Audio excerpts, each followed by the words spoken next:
সাধারণ সম্পাদক, বিপ্লবী সাধারণ সম্পাদক, যিনি সারা জীবন এই সমাজের উন্নয়নে রাজনীতির যে সর্বোচ্চ সেবা সেই রাজনীতি করে তিনি সমাজের মানুষের উপকারের জন্য তার জীবন পার করেছেন। সেই স্বনামধন্য ব্যক্তিত্ব জনাব অ্যাডভোকেট শরীফুল্লাহ সেলিম আমাদের মাঝে উপস্থিত আছেন। ছাত্র প্রেস ক্লাবের সাধারণ সভাপতি জালালউদ্দিন আহমেদ স্যার, আমাদের জেলা বিএনপির সহসভাপতি, আমাদের পরিবারের লোক দর্পণের জেলা বিএনপির সাংগঠনিক সম্পাদক এবং দর্পণের যারা কর্মদেন সেই আমাদের জনাব মুহিত চৌধুরী ভাই আমাদের মাঝে উপস্থিত আছেন।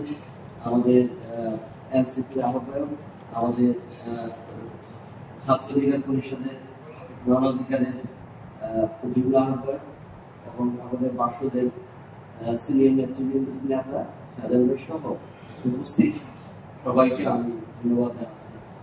আসলে আমাদের যে প্রিন্টিং মিডিয়া, এই প্রিন্টিং মিডিয়ার একটি ক্রান্তিকাল চলছে।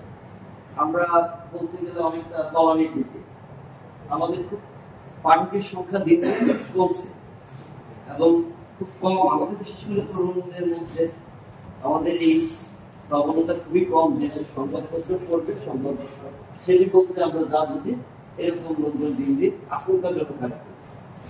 আজকে এই অনুষ্ঠানটার উপস্থিত আমাদের দিকেই নির্দেশ করে যে আসলে যে সংবাদপত্রের যে এক সময় যে জন্য ওটা ওইরকম পর্যায়ে এখন তো আমরা রাজনীতিতে সাথে জড়িত, নিজের কাজ করি। তারপরে আমি পত্রিকা পড়ার চেষ্টা করি। আমার বাসায় একটা পত্রিকা রাখি, আমার ব্যবসা প্রতিষ্ঠানের একটা পত্রিকা রাখি এবং তারপরে আমি যেটুকু যদি সময় করতে পারি ইনশাআল্লাহ আমি চাঁদপুরের যে কোটি স্টেশনের দোয়াগঞ্জের যে পত্রিকার যে ইয়েটা আছে আমি সেখানে একটু সামনে দাঁড়ায় হেডলাইনগুলো অন্তত পড়ার চেষ্টা করি, ভিতরে বসি টপিকগুলো দেখার চেষ্টা করি। কারণ রাজনীতি করলে আমার খোঁজ খবর একটু রাখা দরকার, যত রাজনীতি করা আমাদের জন্য কষ্ট। তো যাই হোক, এটাই হবে। আজকে আমাদের এক পূর্ববর্তী বক্তা সাংবাদিক ভাই বললেন যে সংবাদপত্র সবসময় আমরা আশা করি সংবাদপত্র তো সত্য সংবাদটা ছাপবে, কিন্তু আমরা সেটাকে পৃষ্ঠপোষকতা দেই।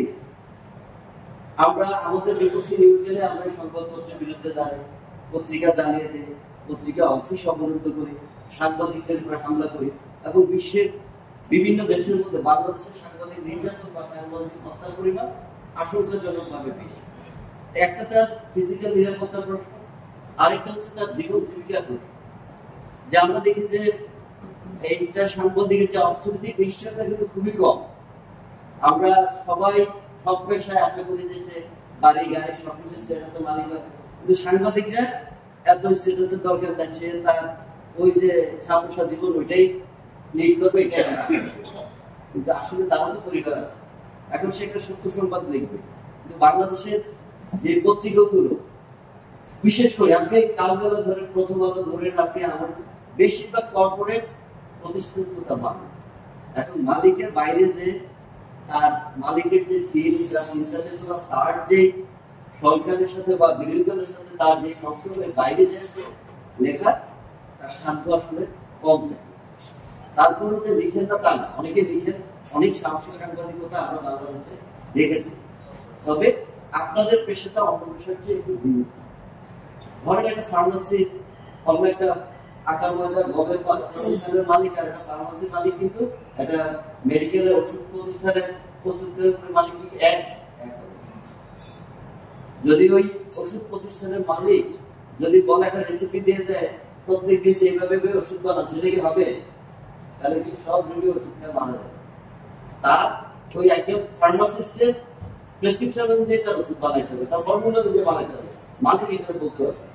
এখানে ঠিক সাংবাদিকতার মালিক ডিকটেট করা উচিত না যে আপনি এটা এটা লিখবেন, এটা এটা লিখবেন না। তাহলে সংবাদপত্রগুলো যদি সঠিক সংবাদ না লিখে তাহলে দেশের অপূরণীয় ক্ষতি হয় এবং সেই ক্ষতিটা আমরা গত কয়েক বছরে দেখেছি। আপনারা দেখতেন যে গত এই 16 বছরে আপনার প্রাইম মিনিস্টারের সে ফ্যাসিস্ট পতিত প্রাইম মিনিস্টার হাসিনার দরবারে একটা সংবাদ সম্মেলন হতো, সবাই হেসে হেসে প্রশ্ন করতো, কেউ সত্য সংবাদ কেউ সত্য কথা বলার সাহস রাখছে। ফলে এই সত্য প্রকাশ না করার কারণে শেখ হাসিনা নিজেকে আরো বেশি শক্তিশালী আদম কর্মকাণ্ড করছে যেটা দেশ ধ্বংস করেছে, সে নিজে ধ্বংস করেছে, তার দল ধ্বংস করেছে। আমরা আশা করবো আমরা অনেক রক্তের বিনিময় সেই পরিস্থিতিকে উত্তরণ আমরা কিছুটা ঘটাতে পেরেছি। তো আমরা পুরোপুরি পারি নাই, এখনো অনেক সমস্যা আছে। আমাদের সাধারণ সাহেব যে পরিস্থিতির কথা বললেন, এটা তো অস্বীকার করার আমরা করতে পারি। তবে এটাও ঠিক যে এরকম একটা ট্রানজিশনের পরে পৃথিবীর ইতিহাসে ফরাসি বিপ্লব, রুশ বিপ্লব বা আমরা মিশর যেখানে আমরা দেখেছি অথবা আরব পর্যন্ত এই জিনিসগুলো ঠিক হয়ে আসতে অনেক বছর সময় লেগে, আমাদের ওই সময়টা দিতে হবে। তার মানে এই অনন্তকাল ধরে আমরা এরকম পরিস্থিতির মধ্যে যাব। আমাদের যেটা উনি এই পরিস্থিতির কথা বলার পরে উনি যে কথা বললেন যেটা নির্বাচন, এবং এটাই হচ্ছে একমাত্র আমাদের উত্তরণের এখন উপায়। অনেক জায়গায় আমরা পাই না, তাদের সোর্সগুলো অনেক বেশি শার্প, এই জন্য অনেক কিছু যারা অনেক পত্রিকা থেকে আগে তারা এই সংবাদগুলো ছাপতে পারে বিভিন্ন দেশের ইন্টারনাল, দেশের বাইরের দেশের রাজনৈতিক পরিস্থিতি নিয়ে তারা যে রিপোর্টগুলো করে, আশা করি তারা অব্যাহত রাখবেন। ওদিকে কি হচ্ছে না হচ্ছে আমরা যেটা আমরা ভুলে যেতে চাই। সামনে আগামী দিনে আমাদের সুন্দর হবে, আমরা সত্য সুন্দর সংবাদ জানবো, মানুষের সংবাদপত্রগুলো দেশের সাথে স্বাধীনতা সার্বভৌমত্বের সাথে দেশের জনগণের সাথে মেরুদণ্ড সংস্থা হয়ে দাঁড়াবে। তারা এই প্রত্যাশা রেখে আমি আমার কালবেলা সাফল্য কামনা করছি। কালবেলাতে যারা প্রতিনিধিত্ব করছে চাঁদপুরে এবং বিভিন্ন উপজেলায় সবার সর্বাঙ্গীন উন্নতি, তাদের ভবিষ্যৎ সুন্দর ভবিষ্যৎ কামনা করে বক্তব্য শেষ করছি। সবাইকে ধন্যবাদ।